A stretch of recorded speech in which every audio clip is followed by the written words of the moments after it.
Neha dining table से उठी और सीधे किचन की ओर चली गई। थोड़ी देर बाद गर्मागर्म चाय लेकर आई और उसे टेबल पर रखकर बैठ गई। सुशीला ने कप उठाकर चाय की पहली चुस्की ली। वहीं नेहा चुपचाप उन्हें देख रही थी। विनीता एक ऐसे संयुक्त परिवार की आदर्श बहू थी जिसमें महज 8 से 10 लोग एक साथ रहते थे। साधारण शब्दों में आप यूं मान लें कि वह एक ऐसी अव्वल दर्जे की भारतीय गृहिणी थीं, जो सिर्फ और सिर्फ अपने परिवार के लिए हमेशा एक पैर पर खड़ी रहती थी, चाहे इसके लिए उसे अपनी जरूरतों का त्याग ही क्यों न करना पड़े। इसके एवज में उसके ससुराल के लोग भी उससे बेहद प्यार करते थे। अगर विनीता न होती तो शायद यादव परिवार अब तक अलग थलग पड़ गया होता।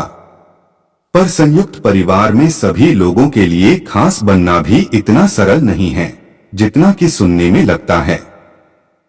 पहले सुबह जग जाना, घर के सारे कामकाज करने के बाद एक एक सदस्य के लिए पसंदीदा खाना तैयार करना विनीता की एक दिनचर्या बन गई थी। अपने काम के प्रति हमेशा सजग रहने वाली इस आदर्श बहू के अलावा घर की महिलाओं में विनीता से छोटी उसकी लापरवाह देवरानी नेहा और स्वभाव से बहुत ही सख्त घर की मालकिन सुशीला मौजूद थीं। घर में उनकी चलती को मान लेने में ही भलाई है। यही कारण है कि वह इतनी कम उम्र में सिर्फ एकमात्र बेटी की मां है। नेहा साइकोलॉजी में पोस्ट ग्रेजुएशन की पढ़ाई कर रही थी। इस वजह से उसे पढ़ाई के लिए देर रात तक जगना पड़ता था। वह पढ़ लिखकर अपने जीवन में एक साइकोथेरापिस्ट के रूप में मुकाम हासिल करना चाहती थी। एक सपोर्टिव भाभी होने के नाते विनीता घर के काम में नेहा जो कुछ भी कर सकती थी उसे वह सहज स्वीकार कर लेती थी। एक समय की बात है, यही कोई बसंत के दौरान सुबह सुबह का वक्त था। सुशीला ने पूजा पाठ करने के बाद विनीता को आवाज दी और बोली कि विनीता चलो हम लोग नाश्ता कर लेते हैं, यहाँ ठंड लग रही है। हम लोग हर सुबह नेहा के आने की प्रतीक्षा नहीं कर सकते। इसके बाद विनीता किचन में गई और प्लेट में खाना निकालने लगी। तभी एकाएक उसके दिमाग में शादी के शुरुआती दिनों के दौरान होने वाले कष्टों की यादें ताजा हो गईं।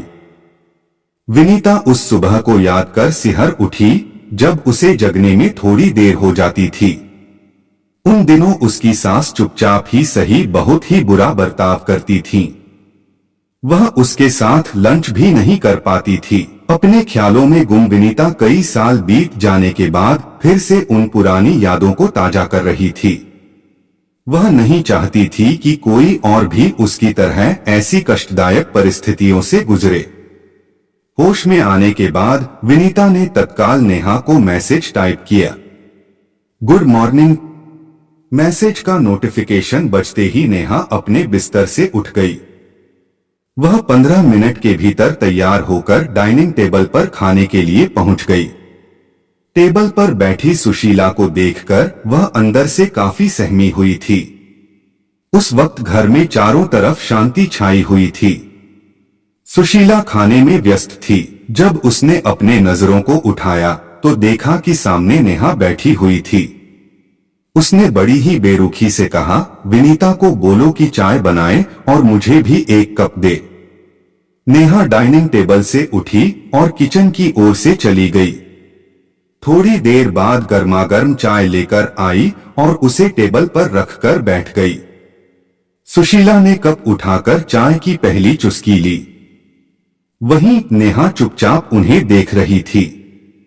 तभी सुशीला अचानक से बोल पड़ी कि इलायची की चाय मुझे बहुत पसंद है। माँ, आज नेहा ने चाय बनाई है, वो भी खासकर आपके लिए। उसे मालूम है कि इलायची चाय आपकी फेवरेट है। किचन के अंदर से विनीता बोली। उस वक्त नेहा को खुशी का कोई ठिकाना नहीं था। वह अपनी भावनाओं को एक पल भी रोके बिना किचन में गई और विनीता को जोर से गले लगा लिया। थैंक यू, अगर आप हेल्प नहीं करती तो मैं चाय नहीं बना पाती। उस वक्त अगर आपने मैसेज नहीं किया होता तो शायद मैं अब तक सो रही होती। इसी बीच राशि ने अपने कंधे पर कुछ थपथपाहट महसूस की। पीछे मुड़कर देखा तो घर की मालकिन सुशीला खड़ी थी। उसके चेहरे पर एक प्यार भरी मुस्कान थी। नेहा ने आज तक उनके चेहरे पर इस तरह का भाव नहीं देखा था। Thank you Neha. बड़े ही सख्त स्वभाव की सुशीला का मन आखिरकार पिघल गया था। यह देखकर विनीता का मन खुशी से खिल उठा। उसे एहसास हुआ कि अगर आपकी भावना आपके मनमस्तिष्क को कष्ट पहुंचा सकती है तो वह कुछ हद तक उसकी भरपाई भी कर सकती है। अब वह उस भरपाई के लिए पूरी तरह तत्पर थी। मित्रों, अगर वीडियो पसंद आया है तो प्लीज हमारे चैनल को सब्सक्राइब कीजिए, वीडियो को लाइक कीजिए, कमेंट कीजिए और शेयर कीजिए। वीडियो देखने के लिए धन्यवाद।